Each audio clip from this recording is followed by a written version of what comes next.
Salut à tous, dans cette nouvelle vidéo, on va parler de la meilleure manière d'apprendre une langue étrangère, la manière ultime qui va vous permettre de réussir à coup sûr. Bon alors évidemment, on va pas faire du all suspense, il n'y en a pas. Le but de cette introduction, c'était surtout de susciter la réflexion, et de susciter la réflexion sur quoi? Sur comment vous pouvez acquérir la meilleure manière d'apprendre une langue étrangère.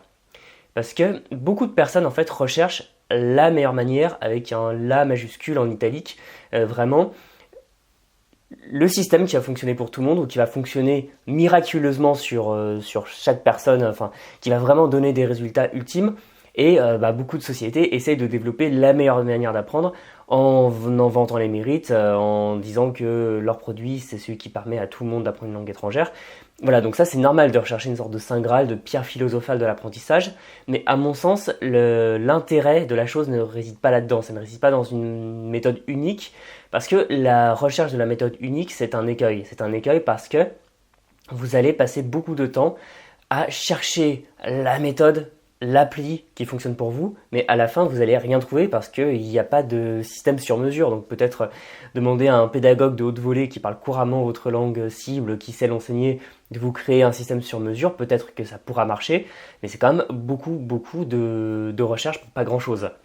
En réalité, la meilleure manière d'apprendre, c'est celle que vous allez forger au fil des années. Donc on revient toujours sur mes marottes, c'est-à-dire que ça vient de vous, ça part de vous, ça retourne vers vous. Donc je sais par exemple que je vais perdre une partie du public qui attend qu'on lui dise fais ceci, fais cela, un peu en mode l'inventeur de la méthode ultime, même le côté un peu gourou de ça marche, ça marche pas. Mais voilà, moi je suis pas là-dedans parce que en toute honnêteté, je sais que ce n'est pas comme ça que ça fonctionne. Ce qui va fonctionner, c'est votre maturité d'apprenant à vous qui va venir avec le temps, qui va faire que vous allez peu à peu développer votre propre méthode, vos réflexes, vos exercices types qui marchent pour vous, vous débarrasser de ceux qui marchent moins. Et en affinant tout ça, vous allez devenir très compétent à apprendre une langue avec une méthode qui marche pour vous, une manière de faire qui fonctionne pour vous, mais qui ne fonctionnera pas forcément pour votre voisin. Moi, ma manière de faire à moi, elle marche très bien parce que je l'ai développée, je l'ai testé et approuvé au fil des années, mais je sais que je peux pas donner exactement les mêmes choses à une autre personne parce que ça ne fonctionnerait pas de la même façon. Donc voilà, l'idée c'est pas de vous lâcher dans la nature, de vous dire débrouillez-vous, ça viendra avec l'expérimentation, mais c'est plutôt de vous inviter à réfléchir là-dessus, à réfléchir sur comment vous apprenez les langues. Et c'est là que je vais aborder un sujet que j'ai toujours un peu esquissé, mais sans jamais vraiment le développer dans des vidéos, donc plus dans des formations, ça va être les profils d'apprenants. Et c'est là que ça va être intéressant, c'est de vous demander quel est votre profil d'apprenant justement. Et à ce moment-là, on aborde évidemment le problème de l'école, de l'éducation, de la pédagogie unique de manière générale, c'est qu'on essaye de donner à tout le monde une sorte de plus petit dénominateur commun, de méthode moyenne qui va fonctionner pour amener toute une tranche d'âge au bac et à réussir le bac, et souvent avec des objectifs qui sont relativement irréalistes par rapport à la situation, c'est-à-dire je crois que l'éducation nationale veut donner un B2 à tous les élèves en LV1, mais il y a très peu d'élèves en LV1 anglais par exemple qui atteignent le B2 en terminale. Ce qui d'ailleurs me rappelle cette citation, c'est « Tout le monde est un génie, mais si vous jugez un poisson sur sa capacité à grimper à un arbre, il va passer toute sa vie à penser qu'il est stupide ». Bon, alors généralement on dit que c'est de Albert Einstein, mais j'ai fait mes recherches, apparemment ça fait partie des citations, des nombreuses citations qu'il n'a jamais prononcées, et c'est dû à un Matthew Kelly, si ça vous intéresse. Donc c'est pour ça que je fais très attention, petite parenthèse, aux citations, parce que je sais que les blogueurs, les créateurs de vidéos adorent balancer des citations qui sont inspirantes, qui vont vous donner envie de faire les choses. Mais en fait, que ce soit les citations historiques ou les citations motivantes de personnages célèbres, bien souvent, en fait, ils ne les ont jamais prononcées ou elles ont été attribuées à tort. Bon, voilà, c'est pas très important que ce soit Einstein ou ce Matthew Kelly qui a dit ça, mais c'est pas totalement faux. C'est que peut-être qu'il y a des gens qui vont être des singes, sans que ce soit une critique, c'est très bien d'être un singe, qui vont être des singes et qui vont très facilement grimper aux arbres. Et là, ces personnes vont penser naturellement qu'elles sont intelligentes, la société va penser qu'elles ont un don des langues, parce qu'elles vont arriver à grimper un arbre facilement, parce que c'est leur nature de singe. Mais si d'autres personnes sont des poissons, et ben là ces personnes vont avoir du mal à apprendre avec les méthodes qui s'appliquent aux singes, et donc vont partir du principe qu'elles sont nulles. D'ailleurs c'est pour ça que je vous invite à la fin de cette vidéo à vraiment réfléchir à tout ça, parce que si vous avez toujours pensé que vous étiez nul en langue, c'est peut-être justement parce que vous êtes acharné à employer des méthodes, à employer des techniques d'apprentissage qui n'étaient tout simplement pas faites pour vous, qui ne correspondaient pas à votre profil. Donc on va voir les 3 profils. Alors le modèle le plus répandu, qui est critiqué évidemment comme tous les modèles, c'est le modèle VAK pour les profils qui sont visuels, auditifs et kinesthésiques. Donc peut-être que vous êtes un des 3 et généralement un mélange des 3 et on va voir ce que c'est. Alors visuel, c'est quelqu'un qui va apprendre d'abord par les informations visuelles. Et il faut savoir que selon des études, la grande majorité de la population occidentale est visuelle. Ça peut amener à des chiffres comme 60 à 65% de la population qui va être visuelle. Et je pense que ce chiffre s'explique par l'éducation, parce que plus on monte haut dans la hiérarchie, on va dire, des degrés d'études supérieures, plus on va monter haut dans les niveaux d'études, les bacs plus 5, plus 8, etc., plus on va trouver des personnes visuelles. Alors, on peut penser que le système est fait pour des personnes visuelles. Ce sont en gros les personnes visuelles qui ont pris le pouvoir et qui ont créé le système, qui l'ont façonné inconsciemment pour elles-mêmes et donc qui vont favoriser des gens qui, comme eux-mêmes, sont visuels. Voilà.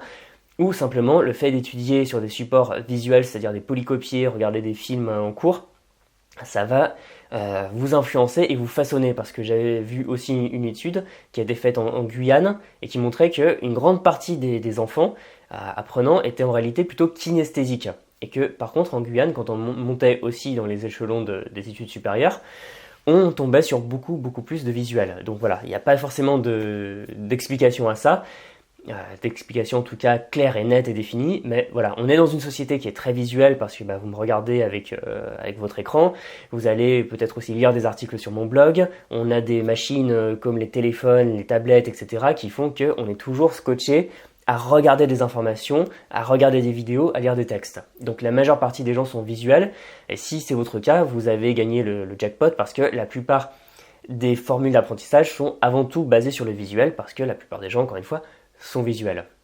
L'autre profil qui va être secondaire, ça va être le profil auditif. Donc là, forcément, vous allez apprendre et retenir des informations beaucoup plus par voie auditive, quand vous allez les entendre, quand vous allez entendre de l'audio, quand on va vous expliquer les choses plutôt qu'en les lisant. Ce qui fait que, contrairement à un visuel, vous aurez peut-être plus de difficultés à retenir des mots écrits et aussi à apprendre un nouvel alphabet ou des caractères, mais forcément, parce que vous aurez une meilleure oreille, on peut partir de ce principe, vous allez forcément atteindre plus vite un bon accent, vous allez vraiment prendre ces nuances qui vont être peut-être plus difficiles pour d'autres personnes.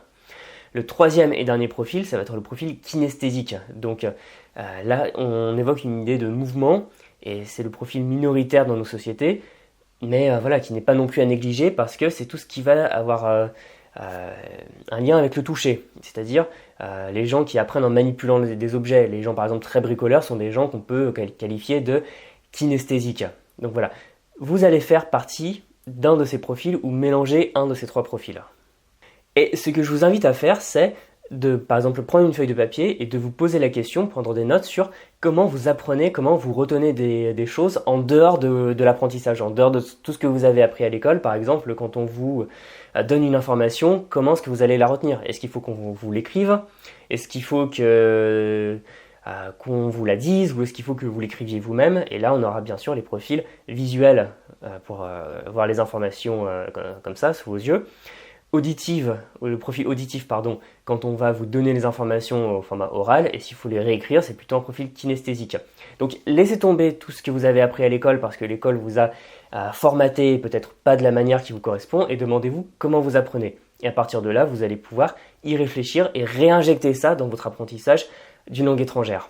Alors si ça vous intéresse, dans ma formation Vocabulaire Express, j'ai fait une sorte de test de personnalité. Vous pouvez répondre à des questions sur comment vous faites les choses de manière générale. Et à la fin, ça va vous orienter plutôt vers un profil avec des stratégies, des propositions d'activités à faire pour mieux apprendre une langue, à l'apprendre plus rapidement, plus facilement. Bon, après, une chose à savoir, c'est qu'on ne correspond pas uniquement à un profil, sachant qu'en plus, c'est un modèle. Les modèles sont souvent critiqués, il peut y avoir d'autres répartitions. Et assez souvent, on est en réalité un mélange des 3. Donc par exemple, on peut être très visuel, un peu auditif et un tout petit peu kinesthésique. Voilà, on n'est jamais un seul et rien d'autre. Et c'est aussi à vous de voir à quelle répartition vous êtes. Par exemple, moi je considère que je suis quelqu'un de très visuel, de un peu kinesthésique, parce que j'apprends beaucoup les choses en écrivant, enfin en les réécrivant avec la mémoire de la main, et très peu auditif, ce qui fait que je retiens relativement bien par exemple les caractères japonais en les voyant, et aussi d'ailleurs en les écrivant, ça m'aide énormément. Mais pour tout ce qui a été prononciation, accent, ça c'est vraiment le point faible que j'ai identifié. Je me suis mis un coup de pied au cul, pour parler franchement, pour améliorer ça en travaillant dessus, parce qu'on peut toujours s'améliorer, mais ça vous permet de voir d'une part les choses sur lesquelles vous êtes fort, et comme ça vous pouvez accentuer, vous pouvez mettre plus l'accent dessus, et aussi les choses dans lesquelles vous êtes moins fort, ce qui ne veut pas dire qu'il faut les laisser tomber, mais aussi les corriger. Voilà, par exemple, si vous avez du mal moi j'ai eu du mal par exemple à apprendre à rouler le R, mais beaucoup de gens y arrivent hyper facilement avec un profil plus auditif. Donc moi, je me suis mis à travailler là-dessus, c'est pas forcément marrant, mais on y arrive, rassurez-vous.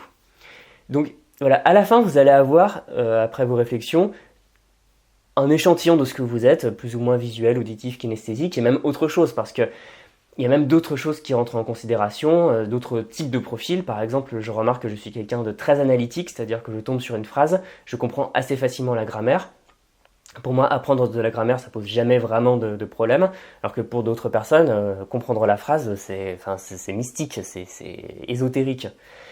Et voilà, et à l'inverse, par exemple, faire du calcul mental dans une langue étrangère, là je l'ai refait parce que je m'entraîne un peu avant d'aller au Japon sur des opérations du style compter de l'argent, ou même dire les dates, ça c'est un truc, c'est horrible. Déjà qu'en français, je le dis facilement parce que c'est ma langue maternelle, mais je remarque qu'il me faut beaucoup de travail pour arriver à former des dates, faire des additions, des soustractions dans une langue étrangère, parce que tout se fait dans mon esprit et il n'y a pas le support visuel.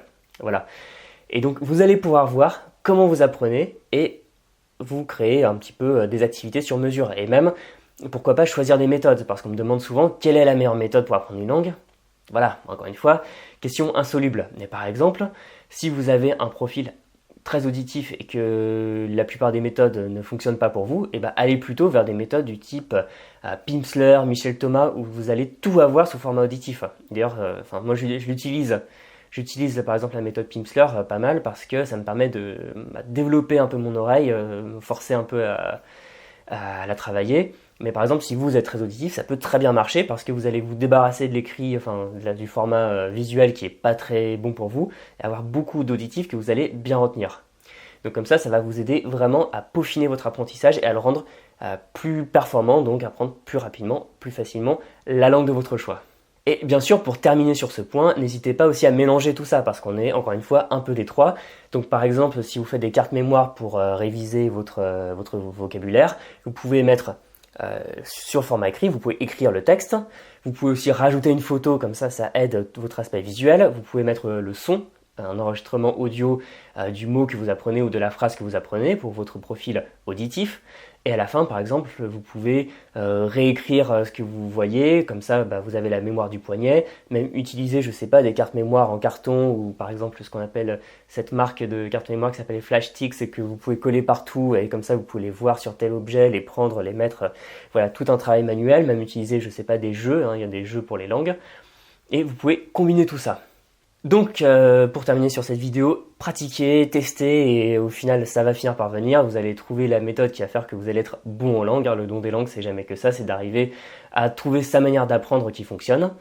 Si vous avez aimé cette vidéo, vous pouvez toujours vous abonner à la chaîne, me laisser un j'aime, un commentaire sur votre profil, le profil que vous pensez avoir et comment vous avez adapté votre apprentissage. Et sur l'apprentissage du vocabulaire, je voulais vous faire un petit cadeau, un bonus, qui sera dorénavant proposé sur le blog. C'est une vidéo qui s'appelle 25 techniques pour apprendre votre vocabulaire. Une vidéo de plus de 40 minutes et pour y accéder, il suffit de cliquer sur le lien dans la description. Et voilà, vous y aurez accès. Et vous apprendrez peut-être pas grand-chose si vous avez suivi mes formations sur le vocabulaire, mais sinon ça vous fera une bonne entrée en matière si vous avez justement du mal à mémoriser les informations, ce qui est quand même le nerf de la guerre de l'apprentissage d'une langue. Je vous dis à bientôt dans la prochaine vidéo. Salut!